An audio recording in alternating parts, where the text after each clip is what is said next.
How do we improve B2B Good marketing? afternoon, LinkedIn and TikTok. So just here my restful Sunday. Just been reading about marketing, PR. I quickly grab it for you. It's a really good book.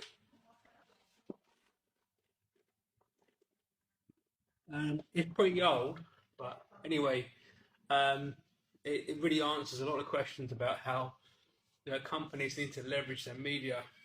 Um, we know in B2B marketing, reference point marketing for the now.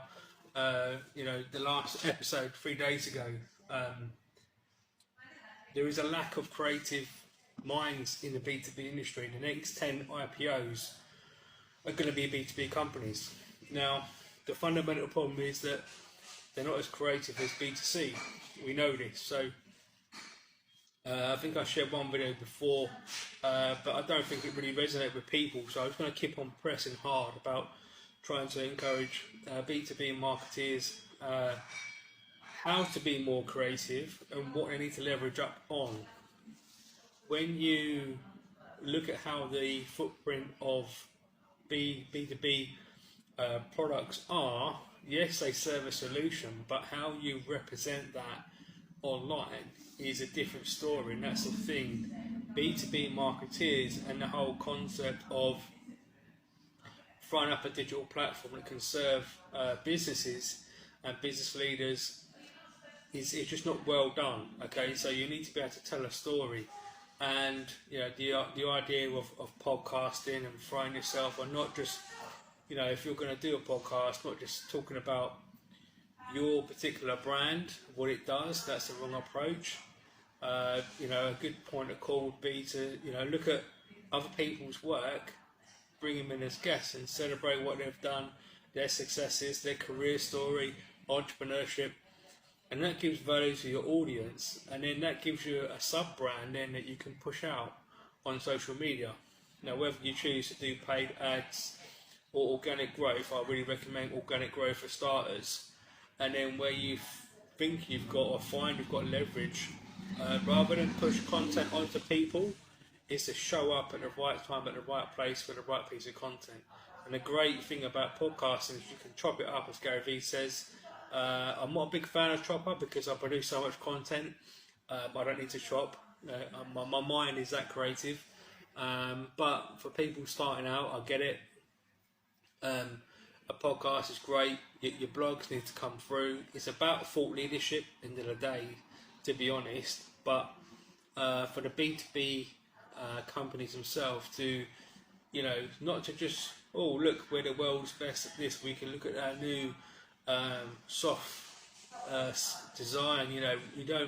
People don't buy into that. We're all human, and I think that when you create an ad or you create a piece of content, especially in this recession, it's really about, how does that customer really feel? How do you feel? People are, their disposable income is down, okay? Whether you're a family member or you're running a business, their budgets are smaller. So you pushing content onto people and business owners to say that your brand is the best, you must come here, we'll give you a free trial, is the wrong approach.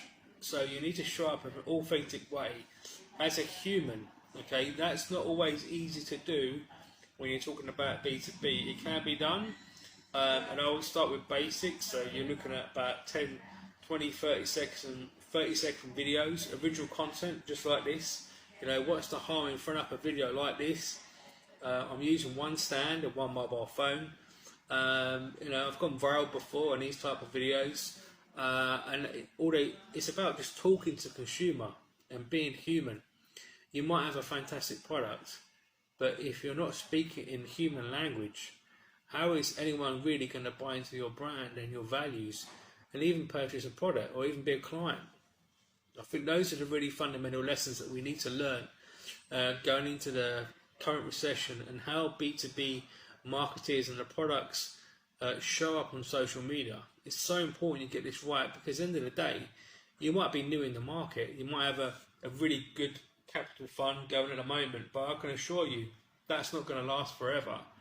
You can pump money into ads and burn off your marketing budget, and then you could potentially face administration because you haven't executed on a clear, defined marketing strategy that's humanistic in value and also is fun for your team. Because, you know, one thing a lot of companies are doing, I think, is they're outsourcing their creatives, which is, you know, you haven't got, there's a lack of creatives in the industry, I get that, but, you know, what's the harm in working with a local college or university to draft people in and do some experiments and shit and looking at the data and see where that goes? You know, you have to start building your own media team and creative team in-house if you want to have a sustainable business for the future. And this appeals to both B2B and B2B companies.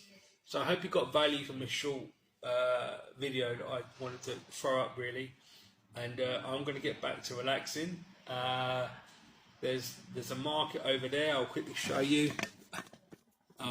Probably can't now, but I'm going to show you anyway, because I like just flicking the camera around. Maybe it says. So here we go. I'm in a hotel, Burlington Hotel, and you can see just, yeah, it's a good day today, and I hope you got value from this video. I'm probably going to do some more TikToks later, but anyway, just chilling out, reading and studying, and you know, I like to reflect on Sundays, and I hope you got value from this video. I'm Stephen Fahey, founder of Social Media Marketing For You. Follow me, my content, follow me. Anywhere on the internet you can find me. Anyway, cheers folks, take care, bye for now.